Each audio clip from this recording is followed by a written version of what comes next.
with no further ado. Hi, Elizabeth. Thanks for joining us. I'm going to turn this around, and you guys, I know we don't have a drum roll or anything like that, but if everybody in your own way kind of gives some energy over to Miss Lauren Michelle Jackson. Come on up, you guys, just give her a hand. Thank you for being with us today. Thank you for having me. Wow, we got you here. We got you here, so I'm super excited. I'm excited about what you have to share with the group, some tips, and you know, I kind of put it up there as mental wellness and self-care, and we just really wanted to embrace that even in our group. We, you know, this is an entrepreneurship group, but we understand the importance of making sure that we're taken care of. Every Saturday, we do a post on Self-Care Saturday. And, I took a day to do that. We understand that self-care is every day. It is no one. Yeah. So I want to turn it over to you. And I would ask each of you to kind of get a pen and pad out and take some notes. And also make notes of any questions that you want to ask her at the end, because we'll open it up for Q&A. So go ahead, if you could talk to us and just share some of your thoughts. Even just like first start off, we just want to introduce you as far as your practice and you know what it is, how long you've been doing it. If you don't mind sharing that with us. Yeah. So my name is Lauren Michelle Jackson. I'm a licensed clinical professional counselor, a certified life coach, and also a certified domestic violence professional. So all those fancy titles just say, I know my purpose is to help people and to really bring mental wellness into people's lives. So when we're talking about mental wellness, my practice, Cultivate Your Essence, I'm actually here for the first time in God knows how long, because of everything with COVID, I've actually been working remotely. But, when we're talking about self-care, me actually working in my office was a sense of self-care for me because of the fact of, with COVID, everything has been just so very stagnant, right? Like our lives have been placed on hold for many of us. And one of the things that I really want you guys to take away with self-care is not just something that we do that's just for play or for fun. It's really being intentional about the ways that you are actually cultivating a healthy, sustainable relationship with yourself. So a lot of times I like to look at it as, for those of you guys who are parents, right? When you guys are looking at taking care of your children, there's an intention there. There's a care there. There's a focus there, right? Because if anything happens to them, you're going to be Johnny on the spot. Now, I want you guys to take that same love, tender care, and how would you actually apply that to yourself on a daily basis, right? So a lot of times we talk about a morning routine, a nightly routine, whatever it is that fulfills your soul. Those are the things that you really need to take into consideration as far as when we're talking about self-care. And a lot of times too, when we're thinking about self-care, sometimes we'll think about it in the big grand view of things, when in reality, self-care can be getting a full 8 hours of sleep. It could be actually turning off the TV and not binging stuff when you know you are tired. It could be eating in a healthy way. It could be talking to friends and family and spending time with them, especially in a safe way, right? Because I think one of the things that COVID really took away from us is the ability for us to be able to be in community with one another, face to face, right? Because a lot of times that was a big part of our self-care. And for me, I'm very much so, I used to think I'm an extrovert, but I'm actually an ambivert. So it's a mixture between introvert and extrovert, to where I love being around people. I love being around my family, my friends, and hanging out. But then I also recognize there are times where I need to just seclude myself to be able to really preserve my own energy, right? And really spend some time with myself. I really wanted you guys to think about in this time of COVID and how things have kind of shifted since 2020, right? What are the ways that you've been really taking care of yourself, or even becoming aware of the lack of care you have towards yourself? So for a lot of us who watch the news, I'm very limited on how much I actually do. But we know that we're in the middle of a pandemic, right, of COVID, but we're also in the middle of a racial pandemic. So another version of self-care was, I know intentionally for me, I didn't watch the news. I didn't even watch this whole George Floyd trial, right? Or the trial of the person who murdered him, because I refuse to even acknowledge his name. But I didn't watch that or the other videos simply because of the way my energy is set up. I have to protect all of those things within me. I have to protect my peace. I have to protect the way that my mind is working, because some of the things that we don't realize is that a lot of the things that we deal with is vicarious trauma, right? And so what do I mean by vicarious trauma? Vicarious trauma means the trauma event does not necessarily have to do with it happened to you directly. It could have been by witnessing how it affects other people or watching somebody else be in harm's way, having an impact on you, right? So when we're talking about watching the news, when we're talking about just dealing with everything, a lot of us, a part of self-care, should really look into how are we grieving the loss of 2020, right? Because if you really take that into consideration, that was a whole year that was so fast and so slow at the same time. Mhm. And there's so much mental stimulation that's hitting us all at once, because we were not mentally, and we would never be mentally prepared for something like that, right? As a world, we had to have a collective trauma experience and figure this out as we go, right? And so if you think about it from that standpoint, how did that affect your day to day? How did that affect your business? How did that affect your relationships with people? Even if we just look at the political scene of what happened a lot of last year, right? Yeah. And how families were divided on that. We have to really look at it as, if I'm in a contract with myself, there's certain boundaries that I will allow, and there's certain things that I will not allow within my life, right? So one of the tips that I really want you to think about is self-care is a priority, not a luxury, right? If you are not taking care of yourself on a consistent basis, eventually you are going to burn out, and not just in work, but burn out on life. Meaning you don't have the wherewithal to be able to cope in a healthy way. It's going to take you a lot longer to be able to pick up and adjust, because there wasn't some intention placed throughout your day to day, right? So that's one thing we have to take into consideration. Now, I was actually watching an interview today, and Sarah Jake Roberts was saying there's a difference between self-care and soul care. And it hit my soul, because when you actually think about it, you have to really think about, how does your soul work in alignment to everything that you know is your purpose, everything that is your destiny, and recognizing that comes with time. So if you're not genuinely checking in with your soul, how are these different experiences impacting me? How is my body responding? What are some of the negative self-talk that I'm reiterating over and over and over again in my mindset? What are those key things that I'm ignoring that I know is having an impact on me, but I may be feeling so overwhelmed, I just don't deal with it I just don't deal with it at all, right? So we're talking about the self-care, the intention of everyday living, but then the soul care, the intention of how I am actually responding within my soul, within my alignment, right? And then on top of it, the third thing is, how am I cultivating a healthy relationship with myself, right? Because if I was to ask you, who are you dating? And how are you showing up in those dates? And how are you giving your all to those things, right? Typically, you'll be able to say, well, we're going out on a date.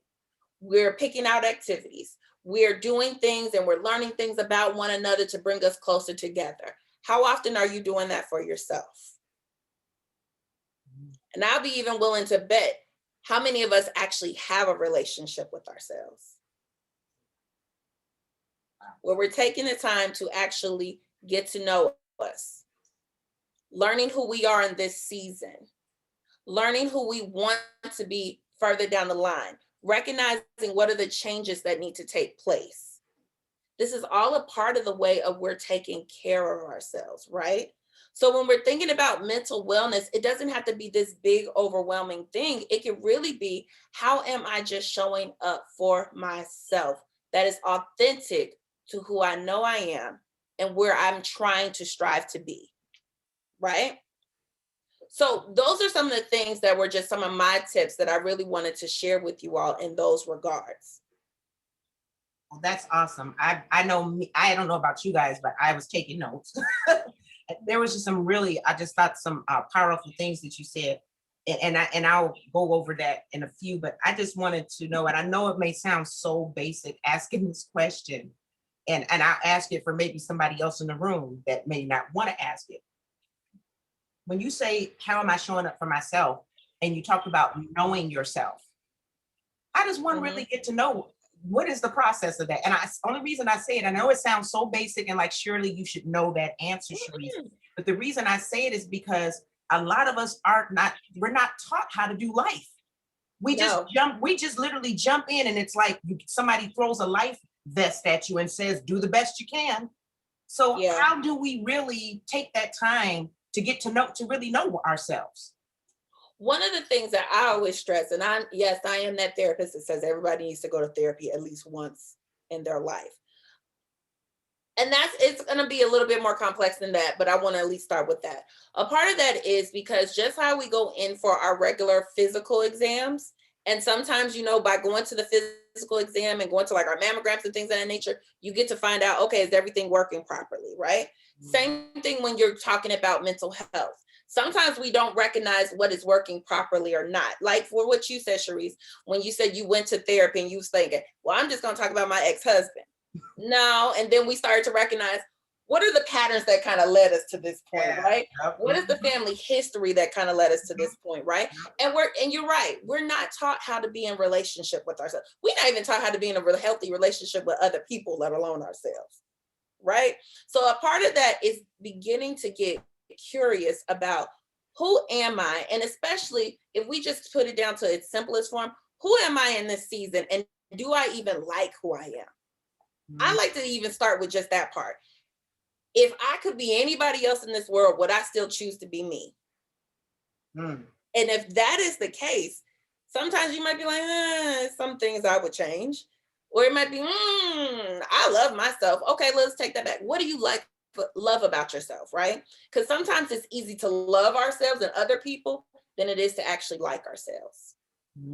That's good stuff. So then I'd say, okay, so what are those things after we identify what we love about ourselves? What are some of the things that you like about ourselves? And oftentimes when I even meet people with that, those are the hardest things that they are able to identify. And so right there, that's an indicator of what is my relationship like with myself. So just knowing one, what we like and what we don't like about ourselves. Yep. And also being able to identify if something is really wrong, as opposed to just like, we just exist and we see different things, going on. Like I said, I had these issues with the bad relationship with my ex-husband, and I just thought he's just the problem. And I think everybody says that. Oh yeah. You get in a bad relationship, well, he the problem. That's the problem. That's the solver. Like that solves the problem, is getting rid of him. And that's not necessarily the case. I mean, because how many times have we gotten rid of the people that have caused harm to us, but we're still leaving with the scars of it, right? Because yes, granted, they may have caused certain things to come up, but sometimes they had already been lying dormant and they were just the person that was the catalyst to bring it all the way out. Mm-hmm. I even think about myself in a lot of the unhealthy relationships I found myself in. And it wasn't until it was this one particular relationship kept going back and forth. And somewhere along the way, I was like, okay, Lauren, if you know you're worth more than this, why do we keep accepting that? Mm. And I remember I found myself in one relationship and I knew it was unhealthy. And I remember I told myself, I was like, maybe this is just as good as it can get for me. And I'm saying that as a therapist, because I was able to pour into everybody else. But at some point in time, I was not able to see my self-worth in that regard, right? And so a lot of times we hide behind our careers, our businesses, our everything else, because those are things that we can typically control. There's a certain outcome we can get with that, right? If I work harder, I can make more money. If I do this, they'll give me more accolades. They'll give me more realm of I don't want to say popularity, but for the sake of the conversation, I'll say popularity. I say that. Popular. Yeah, it gives us certain external factors that helps us to deflect from what is going on within ourselves. And so a lot of times we really do have to take that into consideration. We're often running from something. And unless, a lot of us have been doing our work, so we're able to kind of tell when we're going down that certain cycle or pattern. Mm-hmm. But sometimes we're not. Sometimes we're not. And those are the times where you have to be honest with yourself, where you actually are versus where you're pretending to be. Oh, wow. I like to tell my clients a lot of times, I said, God can't meet you where you pretend to be. Wow. He can only meet you where you're showing up for yourself fully. And that could be a broken hot mess, or it could be standing confident in whoever. He can only meet you where you actually are. So a lot of times it's stepping behind the mask and really just confronting. I think that was a powerful statement right there.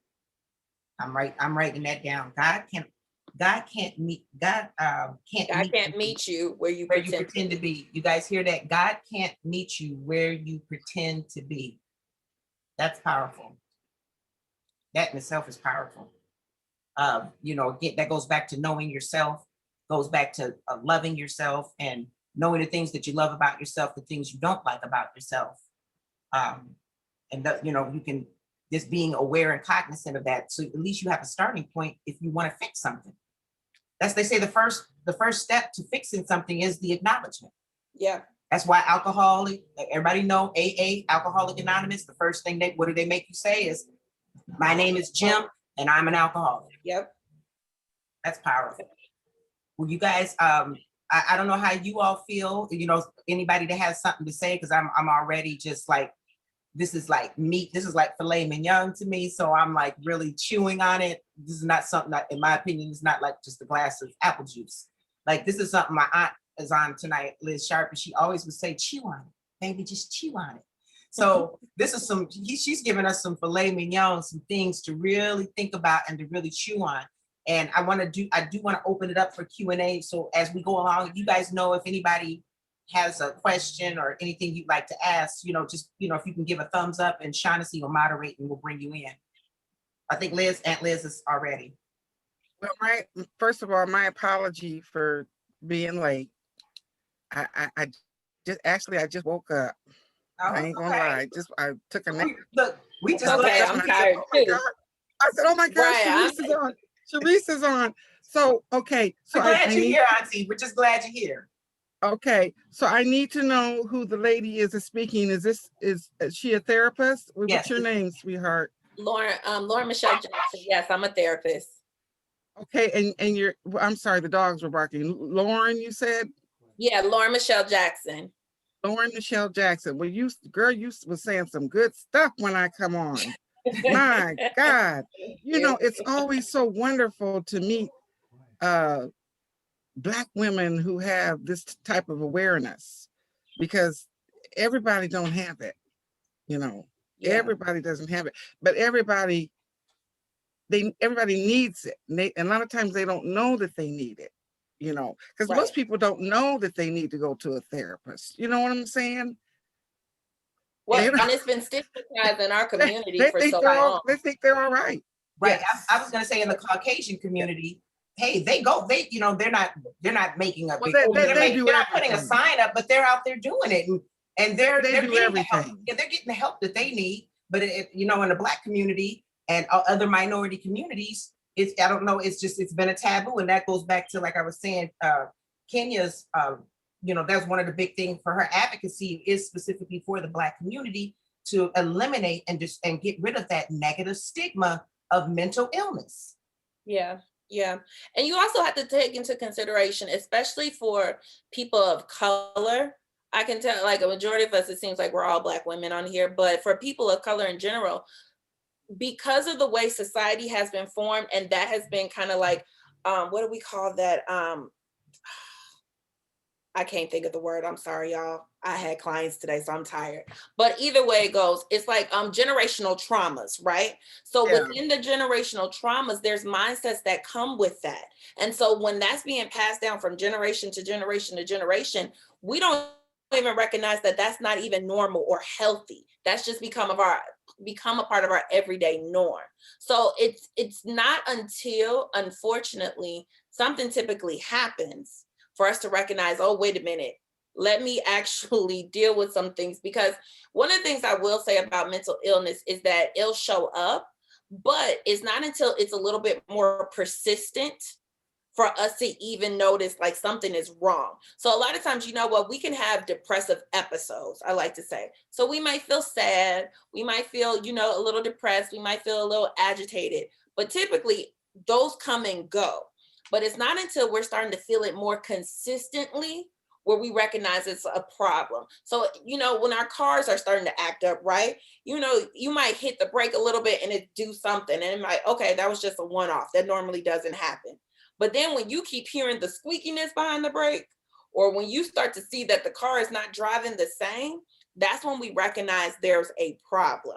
And the whole thing about mental health is that a lot of times, if we take a preventative measure, we can stop it from actually getting to a crisis because there's already coping skills in place, which is why I'm a big proponent of just go at least once a year, just like how like you would that. go for a physical. It's almost right? like, yeah, I like that's like a checkup. Go for Yeah, a just mind go. checkup. And I mean, honestly, what is the absolute worst that you can have? What's the absolute worst that can happen? You learn more about yourself. Now, unless you, and this is unfortunate because I do have to recognize sometimes it's not always the best experiences for everybody within finding a therapist. But I like to also put this into perspective. Sometimes, especially us as ladies, we go to the mall and we try to find a dress and the doggone dress that we like don't fit. But instead of not buying no more clothes, what do? We just go somewhere else and find something else that fits. It's Right. the same thing with finding a therapist. That's good. That particular therapist may not have fit for you. Let's try it again with somebody else because now we know what we don't like. Let's find something that we do like. What do we want to go into the next relationship, right? With our therapist. What are we looking for? What are some of the things that we need to take into consideration? And then because a lot of us are entrepreneurs on here, or even if you're aspiring entrepreneurs, what I always like to say, the things you refuse to deal with in your own mental health, it will show up in your business. Wow. Ooh, that's Oh, wow. good. So if you are not feeling confident in yourself, 9 times out of 10, you're going to deal with imposter syndrome. Can you break that down, please? Yeah, so imposter syndrome is kind of like when you can be getting all these accolades and everybody's singing your praises and you're actually very skilled at what you do, but because you don't see your own wealth and value, now you're downing everything else or you're second guessing yourself a little bit more, right? Mhm. There's not a full confidence. There's a little shaky ground on that, Wow. right? Mhm. So, and that's not just in mental health. If you're not good in money in your personal life, you're not going to be good in money in your business. That's so true. You're not good at talking to people in your personal life. 9 times out of 10, you might have difficulties in your business, right? And so one of the things I always like to say is that you need to get a good grasp on who you are now so that it's not controlling you later. Because our job is to manage our emotions, not control them. So what do I mean by managing? Managing means I'm going to acknowledge my emotion. I'm going to feel my emotions. Mhm. And then I'm going to allow my emotions to pass. Right? Okay, can you say that? Can you say that one more time for everybody? So when I'm talking about managing emotions, I'm going to allow myself to feel. I'm going to acknowledge them. And in their own timing, I'm going to allow my feelings to pass. Controlling my emotions mean if that's not an emotion that I want to deal with, I'm going to push it to the side and ignore it and try to do everything around it versus the actual work to go through it. Mm.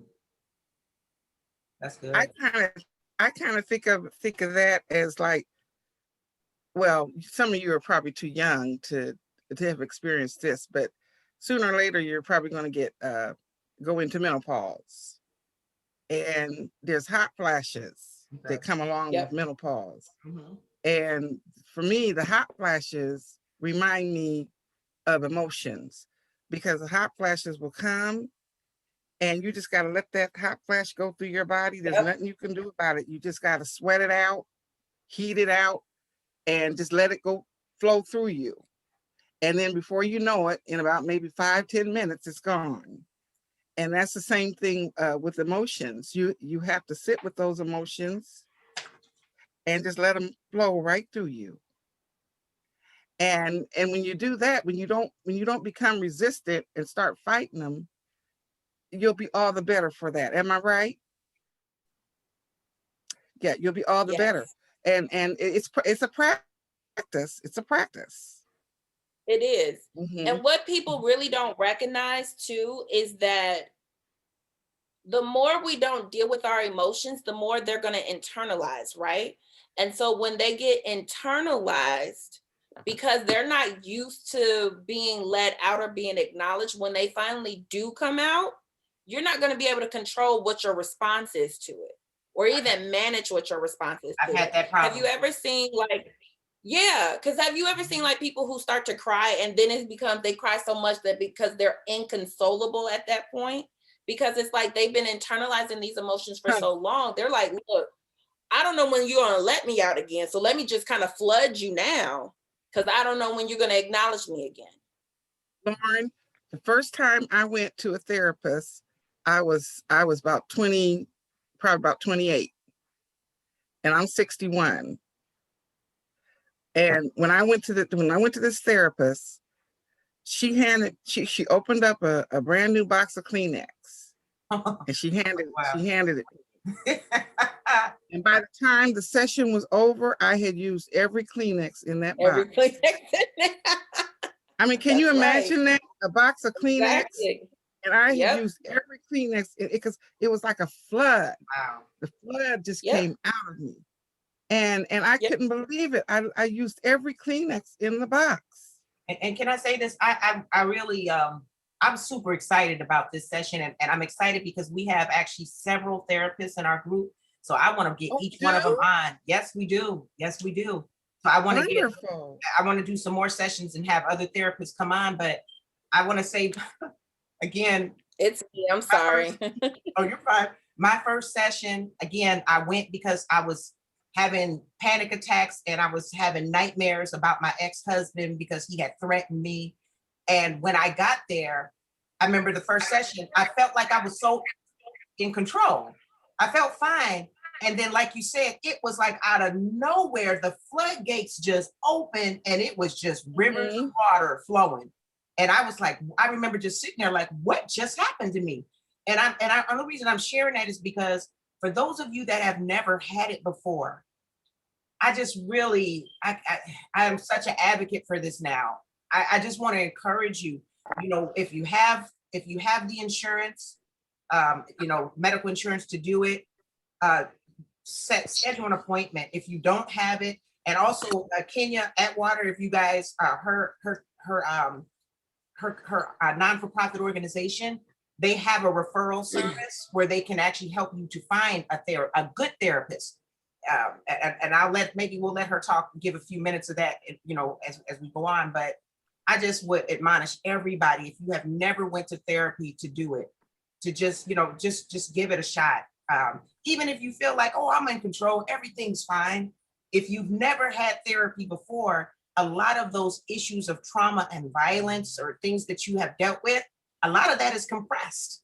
Yeah. Because life doesn't, we can't stop we had to say it. I use the term, the phrase that, it's like life, you have to change the tire while you're driving. Yeah. We don't get to stop and feel and do all the feeling and do all the healing. It's like life still happens because the bills still have to get paid. The children still have to go to school until one day, if you don't stop and fix yourself, everything will stop. Your body will stop it for you. Yeah, definitely. And I also wanted to add to that too. A lot of times we're not even aware of what trauma really can be. Because a lot of times we think of it as it has to be something very dramatic or something else. you have no clue how much trauma we're actually exposed to on an everyday basis, right? And for a lot of us who are African American, waking up Black can be traumatic, in all honesty, right? And I don't care who you are in this world right now, there is something that has had a profound impact on you that 9 times out of 10, you may not have not gotten the full support to actually be able to fully look through and see how has it left scars somewhere within you. And we're not sitting up here saying everybody's just messed up and everybody's just, broken. We're not saying that. But what we are saying is that in the same way that we should be taking care of our physical health, your mental wellness should be given that same priority. Mm-hmm. And a lot of organizations, on top of like Kenya's, provide sliding scale. So even if you do not have health insurance, there's people out there, because even my organization, if you can't meet that, we do try to meet you wherever we can financially meet you as well. And you have some organizations that can go from all the way from $100 to $25 a session. Yeah. Wow. So there's resources out here, but a lot of times us, people of color, we don't know.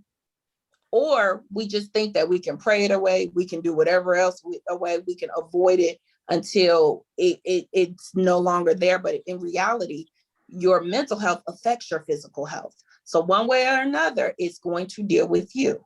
And if I also want to just interject or actually recap what you just said, how it not only that you just said it also affects your physical health and it affects your business. And I just wanted to throw that in for those that weren't here when you said that.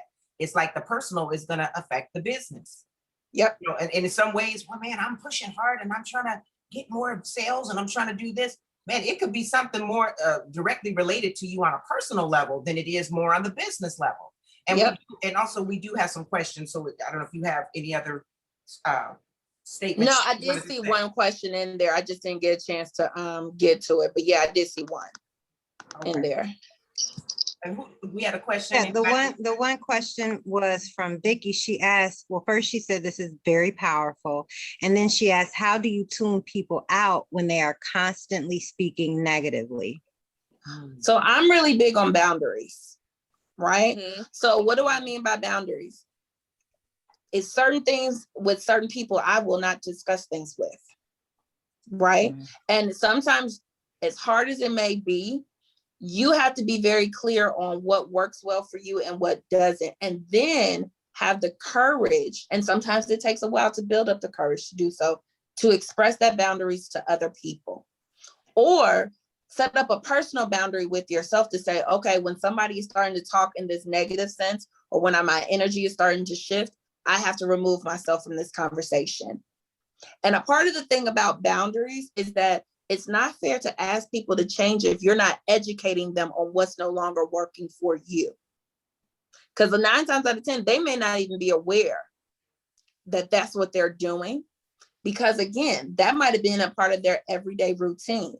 Sometimes we do things because we're just so subconsciously used to doing them on an everyday basis, right? So with that being the case, you really have to take into consideration, what are my boundaries, right? What works for me, what doesn't? So if this person is constantly speaking negatively, part of my boundary, as an example, would be, you know what? I love you as X, Y, and Z, as my friend, as my boyfriend, as my partner, as my family. However, when you do this, this leaves an impact on me. And so for us to continue a relationship in this way, I need you to be more mindful of that. Or I need you to not speak negatively when you're around me. And if you can't do that, then this is what the relationship is going to look like now, right? So you state what the problem is. You explain to them the impact of how that makes you feel. And then you invite them to say, okay, well, this is my new boundary. Is this something that you can agree upon with me? And if not, you have to be prepared to enforce whatever your said boundary is. Wow. I think that's the part that can be scary, because we don't want, a lot of times we don't, we don't want to draw lines in the sand. You don't want to lose that person. There you go. That's it. We don't want to lose the relationship. Let's just call a spade a spade. but they're not afraid to set their boundary with you. That's right. That's right. They're not afraid to hurt you. I had that happen to me just recently. A friend of mine, she was talking negatively, and every time we get together, she does that. And I just had to let her know, we can't do that anymore. Please. And we you can can't do say that. things in a way of love too, for the other Yes. person to hear it. Yes. And I did. Yeah, not responsible for their feelings. You are responsible for how you are actually holding That's yourself right. accountable to what you That's need. right. That's right. Because people are going to feel however, and I think that's one of the things we have to take into consideration. People are going to feel however way they feel. That's not dependent on you, me, or anybody else. That's on them.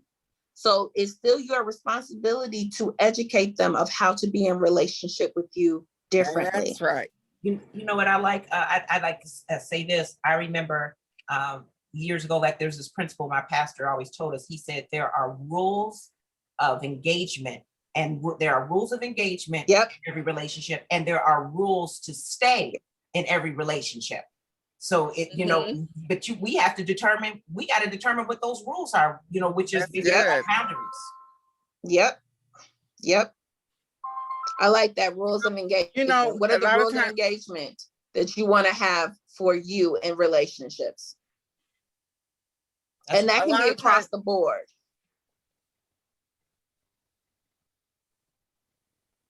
When it happened to me just here recently, we as sisters, we can kind of, the neck roll and the, we can snap off. And the individual, that's exactly what they did. They snapped off on me.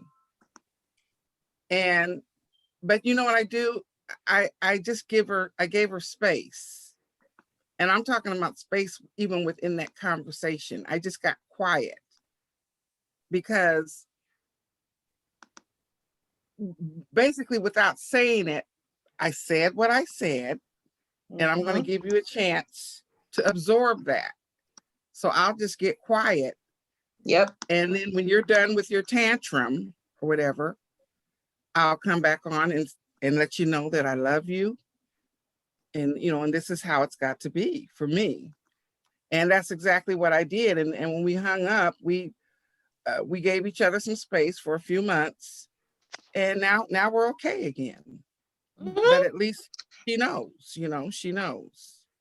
And that's the thing. And a lot of times I often say you have to give people space and grace. And what do I mean by that? You have to be able to give them some space to be able to process everything, right? Because you're changing the dynamics of the relationship. They didn't ask to change the relationship. You changed it. So you got to give them some space to be able to process it and even recognize, is this something that I want to be in relationship with you in, right? So that's one thing. But then also two, you have to really give yourself some grace in recognizing you may not hit that conversation out the park, but it's still a conversation that still needs to be had, right? So both of you guys are in a learning curve at this point. We're not the same from season to season. From when I was 15 is different from how I am now at 35, right? So there's certain things that no longer work for us. With that being the case, you have to be able to give people the ability to adjust, but also articulate what your actual needs are. This is Shaughnessy, and I have what may be a very rudimentary elementary question, but I have to ask it. So I hear a lot lately people say, who are you and what are you dealing with in this season? What is a season? Like, I think season and I think, fall, summer, winter, but I mean, is that defined? Is it the season is the experience that you're going through at that moment? Is there a way to clarify that so I can understand what it's, because I hear it and it sounds good when it's being said, but I'm like, okay, am I in the beginning of my season? Am I at the end? Like, what is that? I like to think of seasons as, how when you can walk into a room and you could tell like if the energy is off.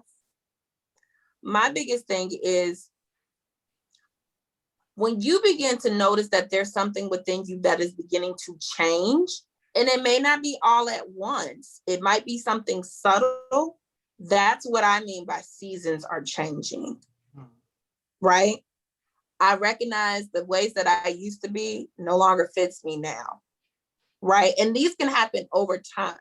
So I might have, when I was younger, I might have popped off a little bit more than what people may like.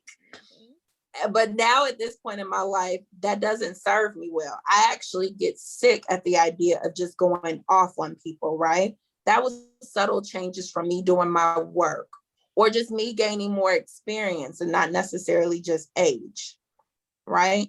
So with each new experience, it typically changes you in one way or another. What your job is to be in tune and really pay attention to yourself. How am I responding to these new different areas of my life, right? No different if you were to start a new job and you're recognizing I got to get used to this new culture around. Same thing. We're not the same people. We're forever evolving. So it's paying attention. Your season may be from day to day, week to week, year to year, or some it might be, I've been here for a little bit of time, right? But now I recognize this doesn't sit with me. I'm not this person anymore. It's like certain things no longer serve you. Yeah. And that's what I've been going through for the last year. I know that I've personally been in a transition where certain relationships, and I might think my aunt had gave me that terminology. You'll know, like certain things, they'll no longer serve you. It's like your requirements, your standards, almost like my standards went up. I raised my standards, and either people raise up with you or you kind of leave them behind. Yeah. I would have to agree with that one too.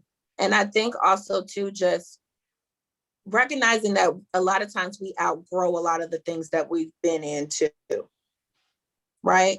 So a lot of us outgrow those certain places in our mindsets too, right? Just like how we outgrow our clothes, or we grow from 3 feet high to 5 feet. You're growing and you're evolving. And a lot of times we hold on to things a lot longer than probably what we should for fear of what we could possibly miss out on. Yep. Mm-hmm. No, that's me. I'll speak for myself. That's exactly what I've been doing. Yep. There was some stuff that you had said before, a lot of things you said that were where I thought, I mean, you like ran through, you like went from one thing to another, but I just felt like there were some things that were just so worthy to mention again. You talked about at the beginning, vicarious trauma. I had never heard of that before. And you said that this is when we're watching how violence affects other people. So you referenced that, like when we're watching the news, when we see George Floyd, we saw all these different killings and the police, how that's another type of trauma. That's and when you said it, I'm like, you're right. I remember how it made me feel. You couldn't just go to sleep after that and just act, or go back to, turn off the TV and act like everything was okay. That was like the whole world was affected traumatically. We all experienced trauma, and nobody got on TV and gave us a therapy session. We just had to, and like you said, and then you said family and friends were divided through political. Oh my God. I cannot tell you on Facebook, some of the people that I at one point called friends, I could not believe. I just couldn't believe it. They just basically acted the fool, as we call it. Over the blue and the red. I just was like, whatever happened to we can agree to disagree. No, this thing divided people. Yeah. It was either you're this or you're that. Yeah. And a lot of times that's how we go through life. It's either this or that, not recognizing there's a level of gray to everything. And typically when you allow yourself and others to live in that gray, that's where your growth comes in. Mm-hmm. We're not, what do I like to call it? We're not one-dimensional people. We're multidimensional. That means we have multidimensional feelings, experiences, and everything else. But when we do not allow ourselves to actually fully be within that, we're robbing ourselves of our own personal growth. I want you guys to even think about how many of us were on pins and needles just waiting for the verdict for yesterday, which I That didn't was even know something. was there That was exactly something. until like Facebook. And so I want you to think about just the anxiety that was coming up for that. And not just from the actual verdict. What would happen if it did get a verdict? What would happen if we didn't get the verdict that we were looking for? What would happen if this? Because if you think about everything that happened in 2020, everything was very unpredictable. Sure was.